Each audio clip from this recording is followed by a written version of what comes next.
انتقام کا انتقام دوسری اور آخری قسط۔ یہ تو رام سروپ اور ہردے رام بھی جان گئے تھے کہ جس انداز سے ذیلدار قتل ہوا ہے اور اس کی لاش کے ساتھ جو سلوک ہوا ہے یہ انتقامی جذبے کا پتہ دیتا ہے۔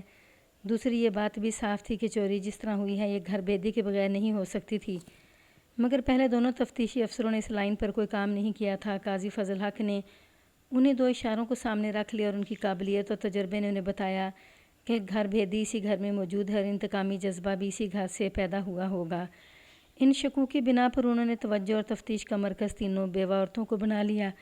قاضی فضل حق ان کی باتیں کم سنتے تھے، ان کے انداز اور چہروں کے اتار چڑھاؤ کو زیادہ دیکھتے تھے۔ ان سے پوچھ گچھ کر کے انہوں نے سب سے چھوٹی بیوہ لیلا پر توجہ مرکوز کر لی تھی اور اسی کو زیادہ دیر اپنے ساتھ رکھنا شروع کر دیا۔ لیلا خوبصورت بھی تھی۔ قاضی فضل حق نے محسوس کر لیا تھا کہ لڑکی پاک صاف نہیں اور اشرافت سے بیوگی نہیں گزار رہی۔ کوئی انسان اپنے گناہ کا اعتراف نہیں کیا کرتا، لوگ اپنے اعمال بد پر پردہ ڈالنے کی کوشش کیا کرتے ہیں۔ کامیاب پردہ پوشی کے لیے عمر کی پختگی اور بڑے لمبے تجربے کی ضرورت ہوتی ہے۔ یہ کامیابی دیہات کی ایک نوجوان بیوہ کے بس کی بات نہیں تھی۔ بعض کانئے اور منجے ہوئے آدمی بھی پردہ پوشی کرتے کرتے بے نقاب ہو جاتے ہیں۔ اس حقیقت کو بھی نہ بھولیے کہ گناہ چھپا نہیں رہ سکتا، چہرے کے آئینے میں نظر آ ہی جاتا ہے۔ قاضی فضل حق نے اس لڑکی پر کوئی الزام نہ عائد کیا، اسے شک نہ ہونے دیا کہ اس پر انہیں کوئی شک ہے۔ اس لڑکی کے چہرے سے ظاہر ہو رہا تھا جیسے اسے توقع تھی کہ تھانے دار بھی پہلے تھانے داروں کی طرح اسے عارضی داشتہ بنا لے گا۔ جوانی کی بیوگی کو اس عورت کے سوا کوئی نہیں سمجھ سکتا جو جوانی میں بیوہ ہو گئی ہو۔ قاضی فضل حق تو اس کے ساتھ مشفقانہ انداز سے باتیں کرتے رہے اور نہایت آہستہ آہستہ اس سے مطلب کی بات پر لاتے رہے۔ انہوں نے اسے اپنے ساتھ بے تکلف کر لیا تھا، یوں کہہ لیں کہ انہوں نے لیلا کے دل پر قبضہ کر لیا تھا اور قاضی صاحب کی شخصیت لیلا پر حاوی ہو گئی تھی۔ انہوں نے ایسے انداز سے انسپکٹر ہردے رام کی بات چھیڑی کہ لیلا کے چہرے پر نفرت کے آثار آ گئے۔ اس نے اگل دیا کہ ہردے رام نے اسے ذریعہ تفریح بنائے رکھا ہے۔ اس نے سب انسپکٹر رام سروپ کی کرتوت بھی بتا دی۔ قاضی فضل حق نے اس کی جذباتی کیفیت کے مطابق ایسی باتیں کیں جن سے اسے جذباتی تسکین ملنے لگی۔ انہوں نے اس کے ذہن سے اتار دیا تھا کہ وہ کسی تھانے دار کے ساتھ باتیں کر رہی ہے۔ یہ ایک قسم کی ہپناٹزم ہوتی ہے۔ لیلا کی زبان سے اب اپنے آپ باتیں نکل رہی تھیں، یہاں تک کہ اس نے اپنا یہ راز بھی قاضی صاحب کے آگے رکھ دیا کہ آہیر ذات کے ہندو کے ساتھ اس کے در پردہ تعلقات ہیں۔ قاضی صاحب نے اسے کہا کہ اس کا کسی کے ساتھ ایسے تعلقات رکھنا قدرتی امر ہے۔ انہوں نے ہندو مت کو کوسا جو جوان بیوہ کو زندہ درکور کر دیتا ہے اور اسے اسی کے جذبات کی آگ میں جلاتا رہتا ہے۔ اس طرح کی کچھ اور باتیں کر کے قاضی صاحب نے لڑکی کی حوصلہ افزائی کی کہ کسی کے ساتھ ایسے تعلقات رکھنے میں وہ حق بجانب ہے۔ لڑکی اور زیادہ کھل گئی۔ قاضی فضل حق کا شک صحیح ثابت ہوا، قتل کا باعث مقتول کے گھر میں موجود تھا۔ اب انہیں یہ معلوم کرنا تھا کہ یہ لڑکی اس واردات کا باعث کس طرح بنی، یا اس کا اس کے ساتھ کوئی تعلق تھا یا نہیں۔ اس مقام پر آ کر لڑکی کچھ جھجکنے لگی۔ قاضی صاحب اس جھجک کو بھانپ کے یہ مینی خیز تھی، انہوں نے لڑکی کو لقمے دینے شروع کر دیے۔ قاضی فضل حق نے لیلا سے کچھ اور بھی نہ پوچھا۔ انہوں نے ایک ایسی دلیرانہ کارروائی کی جو بہت ہی کم کی جاتی تھی۔ انہوں نے سفید پوش اور نمبردار کو گرفتار کر لیا۔ مثلاً یہ کہ مقتول ذیلدار کو اس کے در پردہ تعلقات کا علم ہو گیا ہوگا۔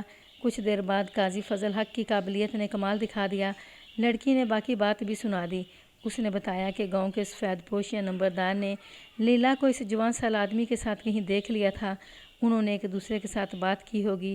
دونوں نے زیر دال مقتول کو بتا دیا کہ اس کے گھر کی لڑکی فلاں کے ساتھ دیکھی گئی ہے۔ مقتول نے لیلا کو مارا پیٹا لیکن وہ باز نہ آئی۔ اس آدمی کے ساتھ تعلقات دلی محبت بن چکے تھے۔ مقتول کو پتہ چلا تو اس نے لیلا کو آئے دن مارنا پیٹنا شروع کر دیا اور ایک روز مقتول نے اس آدمی کو بھی پیٹ ڈالا۔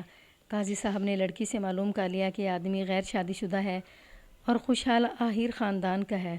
انہوں نے لڑکی سے یہ بھی معلوم کر لیا کہ سفید پوش اور نمبردار کو بھی معلوم ہے کہ مقتول نے اس آدمی کو مارا پیٹا تھا۔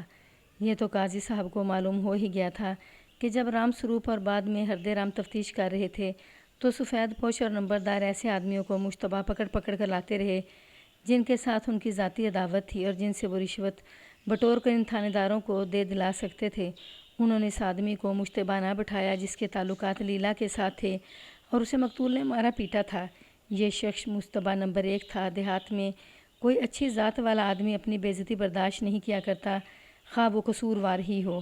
جیسا کہ پہلے بھی کہہ چکا ہوں کہ یہ لوگ سرکاری افسروں کے زمرے میں آتے تھے اور دیہاتی معاشرے میں ان کا رول بڑا ہی اہم ہوتا تھا۔ اس لیے ان کی گرفتاری کی اطلاع اور گرفتاری کی وجہ کمشنر اور ڈپٹی کمشنر کو دینی پڑتی تھی۔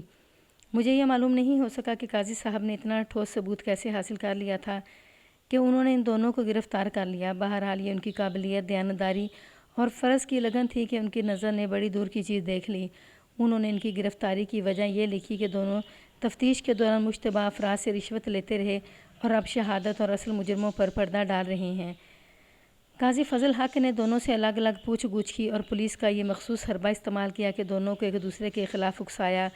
ایک کو کہا کہ دوسرے نے سب کچھ بتا دیا ہے اور سارا وزن تم پر ڈال دیا ہے، دوسرے سے کہا کہ اس نے تمہارے خلاف بیان دے دیا ہے اور اصل واقعہ بتا دیا ہے۔ یہ دونوں دیہات میں اونچی حیثیت کے مالک تھے، گاؤں والوں کو اپنے پاؤں کے نیچے رکھتے تھے۔ گرفتاری سے ان کی یہ حیثیت ختم ہو گئی تھی اور بے عزتی الگ تھی۔ اس صورتحال سے نکلنے کے لیے انہوں نے قاضی صاحب کی جوتیاں چاٹیں اور جو کچھ وہ جانتے تھے انہوں نے بیان کر دیا۔ وہ اتنا ہی جانتے تھے کہ جوان سال آدمی کے تعلقات لیلا کے ساتھ تھے اور انہوں نے دونوں کو اکٹھے دیکھا تھا۔ انہوں نے مقتول کو بتایا اور مقتول نے اس آدمی کو مارا پیٹا تھا۔ اس آدمی نے کہا تھا کہ وہ اپنی بے عزتی کا انتقام لے گا۔ سفید پوش اور نمبردار نے یہ بھی بتایا کہ ذیلدار قتل ہو گیا تو انہیں پہلا شک اسی آدمی پر تھا، لیکن اسے بچانا چاہتے تھے۔ انہوں نے نہ رام سروپ کو بتایا، نہ ہردے رام کو کہا کہ اس شخص کو پکڑو، شاید کچھ حاصل ہو جائے۔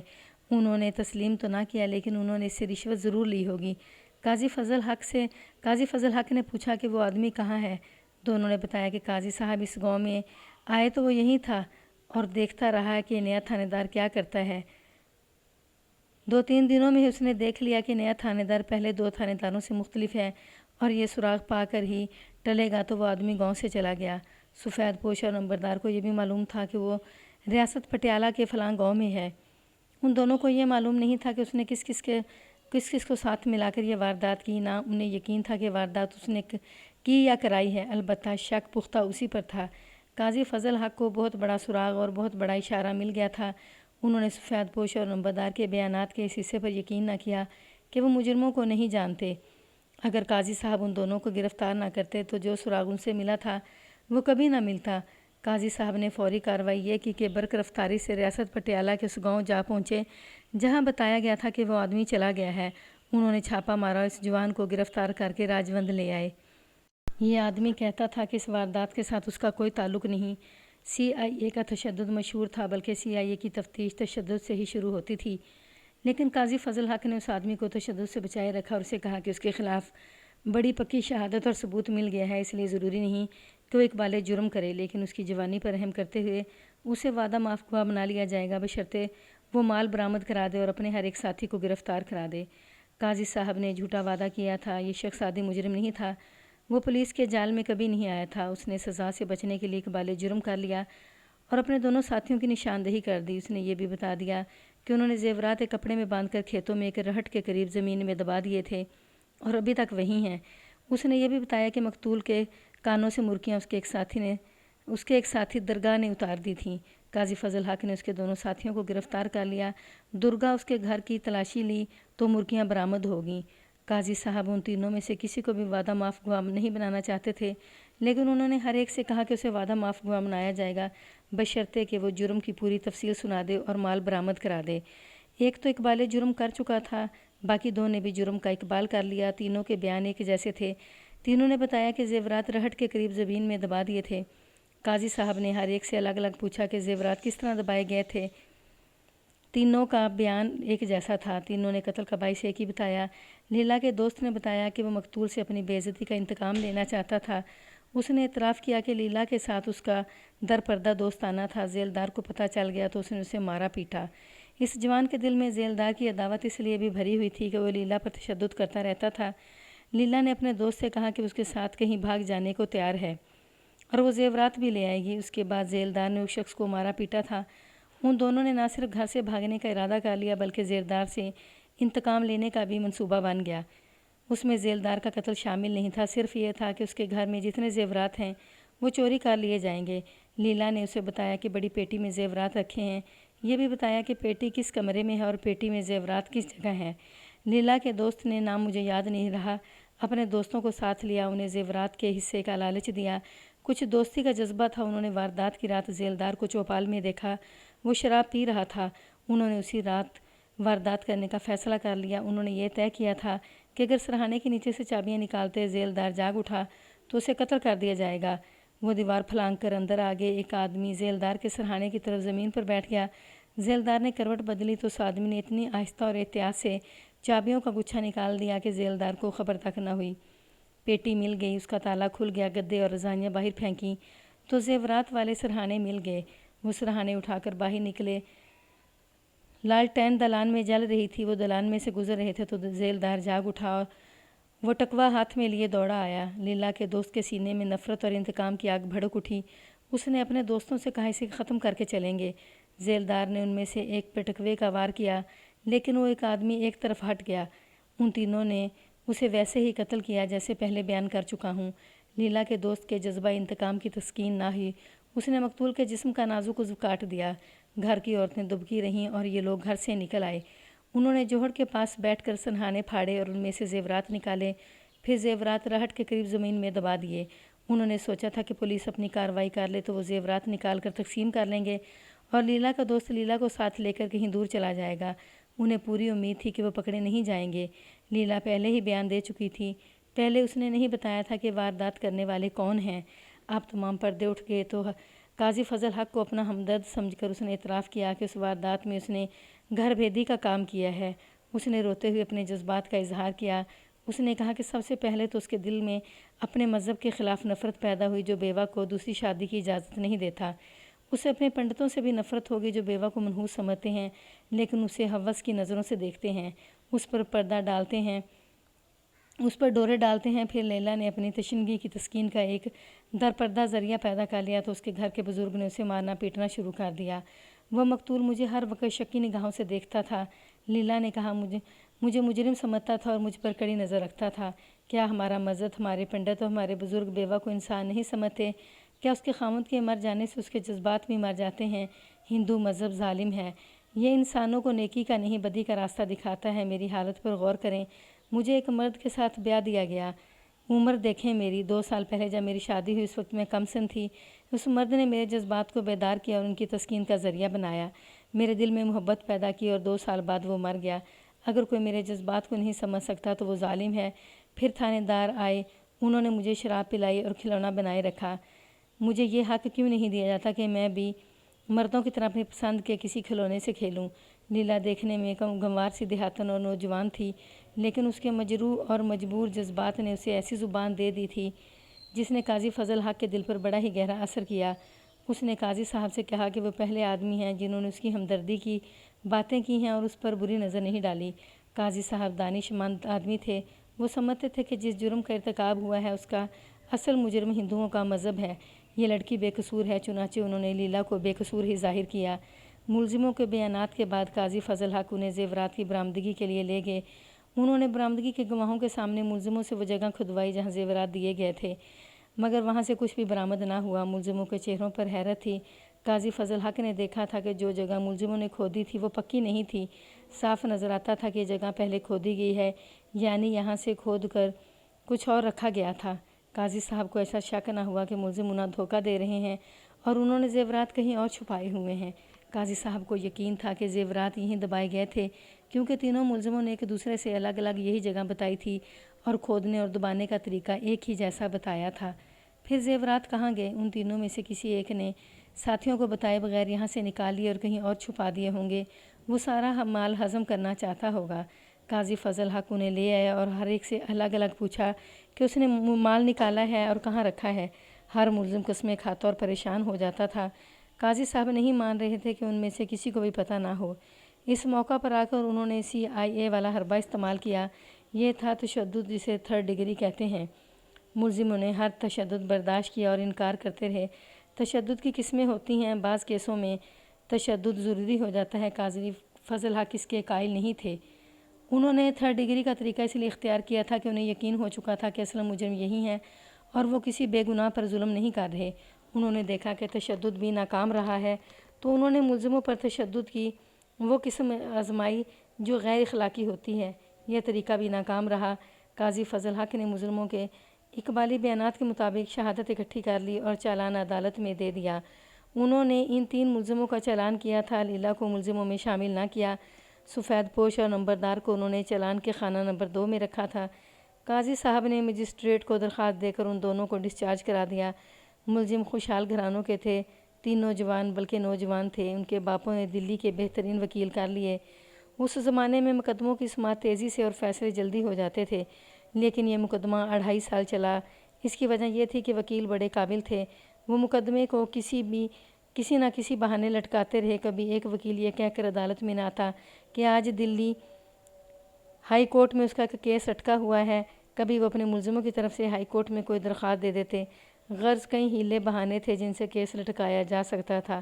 2.5 سال گزر گئے۔ ایس پی کلبرن بھی وہاں سے کسی اور جگہ چلا گیا اور D S P Pratap Singh بھی۔ قاضی فضل حق کا تبادلہ کسی اور ضلع میں ہو گیا۔ اس سے شہادت پر برا اثر پڑا اور کیس کمزور ہو گیا۔ آخر سیشن کورٹ نے عدم ثبوت اور ناکافی شہادت کی بنا پر ملزموں کو بری کر دیا۔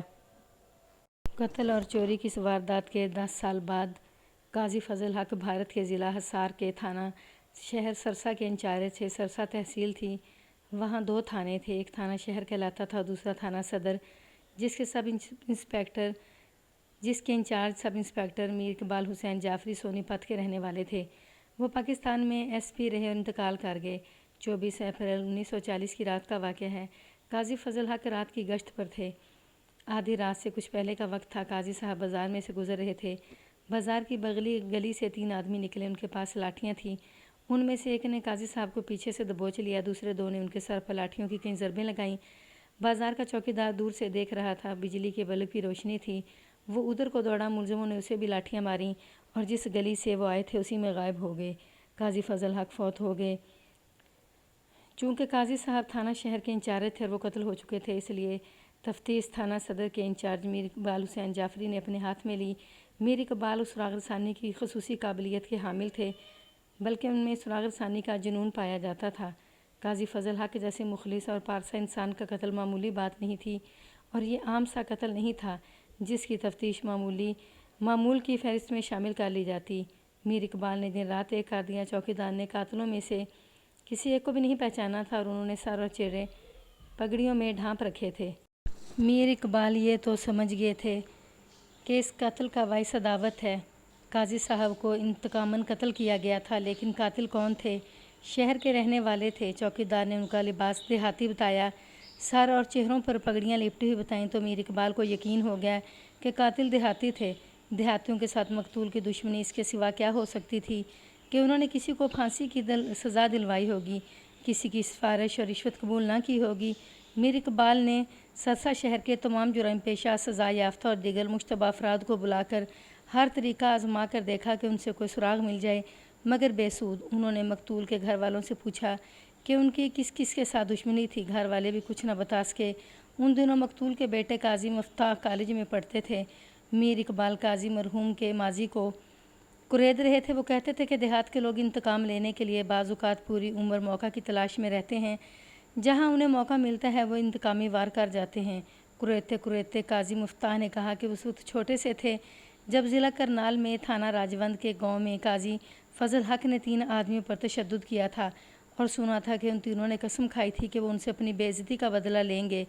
انہوں نے دھمکیاں بھی دی تھیں۔ بظاہر یہ عجیب لگتا ہے کہ 10 سال بعد ان لوگوں نے انتقام لیا ہوگا، لیکن میر اقبال ان لوگوں کی ذہنیت اور دشمنی کے معاملے میں ان کے طور طریقوں سے واقف تھے۔ پاکستان کے دیہاتی معاشرے میں آپ نے دیکھا ہوگا کہ خاندانی عداوتیں پشتوں تک چلتی ہیں اور یہ لوگ صلح سمجھوتے کو اپنی بے عزتی سمجھتے ہیں۔ میں جن لوگوں کی کہانی سنا رہا ہوں انہیں میں بڑی اچھی طرح جانتا ہوں، ان کے ساتھ رہا ہوں۔ جن دنوں قاضی فضل حق قتل ہوئے ان دنوں میں سب انسپیکٹر تھا اور ضلع حصار کے ایس پی شیخ عبدالاحد کا ریڈر تھا، اس لیے میں اس کیس سے پوری طرح واقف تھا۔ میر اقبال نے اس کیس کی جس طرح تفتیش کی، اس پر انگریزی کا مشہور محاورہ صادق آتا ہے کہ قاتلوں کی تلاش میں انہوں نے کوئی پتھر الٹائے بغیر نہ چھوڑا۔ مقتول کے تفتیش کیے ہوئے بہت سے کیس دیکھے، کئی مشتبہ پکڑے، تفتیش کی اور چھوڑ دیے۔ انہیں جب قاضی صاحب کے بیٹے نے راجوند کے تھانے کا 10 سال پرانا کیس سنایا تو انہیں یاد آ گیا کہ چوکیدار نے بتایا تھا کہ قاضی صاحب کے قاتلوں نے دیہاتی لباس پہن رکھا تھا اور انہوں نے سر اور چہرے پگڑیوں میں لپیٹ رکھے تھے۔ میر اقبال انتھک محنت اور کام کے معاملے میں ان کی طبیعت بہت ضدی تھی۔ وہ پولیس پارٹی ساتھ لے کر اس گاؤں میں جا پہنچے جہاں 10 برس پہلے ذیلدار کے گھر چوری ہوئی اور وہ قتل ہو گیا تھا۔ میر اقبال نے ان تینوں آدمیوں کو گرفتار کر لیا اور سرسا لے آئے۔ ان ملزموں کو ایک تجربہ ہو چکا تھا، انہوں نے ذیلدار کے قتل کا اعتراف کیا تھا اور وکیلوں نے انہیں بری کرا لیا تھا۔ اب بھی انہوں نے اقبال جرم کا لیا کہ قاضی فضل حق کو انہوں نے قتل کیا ہے۔ انہوں نے بیان دیے جن کا لبے لباب یہ ہے کہ انہوں نے قاضی فضل حق سے انتقام لینے کی وہ قسم کھائی تھی جو پوری نہ کی جائے تو قسم کھانے والے پر قہر نازل ہو جاتا ہے، لیکن انہیں موقع نہیں مل رہا تھا۔ انہوں نے قاضی صاحب کا تعاقب کیا لیکن وہ بہت دور چلے گئے جہاں جا کر انہیں قتل کرنا ناممکن تھا۔ اب 10 سال بعد انہیں کسی نے بتایا کہ قاضی صاحب سرسا کے تھانے میں ہیں۔ لیلا کے دوست نے سرسا آ کر کسی سے معلوم کیا، وہ شاید اس کے گاؤں کا کوئی آدمی تھا اور اس کا تعلق تھانے کے ساتھ بھی تھا۔ اس شخص نے اسے بتایا کہ تھانے دار 2-4 روز کے وقفے سے رات کو گشت پر نکلا کرتا ہے۔ لیلا کا دوست اپنے گاؤں جا کر اپنے دونوں ساتھیوں کو سرسا لے آیا اور اس شخص کی رہنمائی میں وہ واردات کی رات بازار کی ایک بغلی گلی میں چلے گئے۔ قاضی صاحب کو موت بازار میں لے آئی اور قاتلوں نے انتقام لے لیا۔ میر اقبال نے شہادت تو فراہم کر لی تھی لیکن انہوں نے ملزموں کے اقبالی بیانات پر زیادہ بھروسہ کیا۔ اس کا نتیجہ یہ ہوا کہ ملزم ناکافی ثبوت کی بنا پر بری ہو گئے، لیکن خدا نے انہیں بری نہ کیا۔ درگا جس گھر کے سے مقتول ذیلدار کی مرکیاں برآمد ہوئی تھیں، فیصلہ سن کر ناچتا کوچتا سڑک پر گیا اور ایک بس اسے کچلتی ہوئی گزر گئی۔ وہ سڑک پر ہی مر گیا۔ مقدمے کی سماعت کے دوران ملزم جیل میں تھے۔ اس دوران دوسرے ملزم کو جیل میں جزام یعنی کوڑ ہو گیا تھا۔ اس وقت کوڑ لا علاج مرض تھا اور یہ بڑا ہی نامراد مرض ہے۔ کوڑی کو گھر والے بھی گھر سے نکال دیتے ہیں۔ تیسرا ملزم جو لیلا کا دوست تھا وہ فائدے میں رہا۔ بہت دنوں بعد پتہ چلا تھا کہ جہاں انہوں نے ذیلدار کے گھر سے چوری کر کے زیورات زمین میں دبائے تھے وہاں سے اس شخص نے نکال لیے تھے اور ہضم کر گیا تھا۔ اس نے شادی تو کر لی تھی لیکن دوستی لیلا کے ساتھ چلتی بھی رہی۔ قاضی صاحب کے قتل سے بری ہو کر وہ لیلا کے ساتھ گاؤں سے ہمیشہ کے لیے چلا گیا تھا۔ ظاہر ہے کہ پورے کے پورے زیورات بھی ان دونوں کے ساتھ چلے گئے تھے، لیکن مجھے یقین ہے کہ اپنے ساتھیوں کی طرح وہ بھی خدا کی لاٹھی سے بچ نہیں سکا ہوگا۔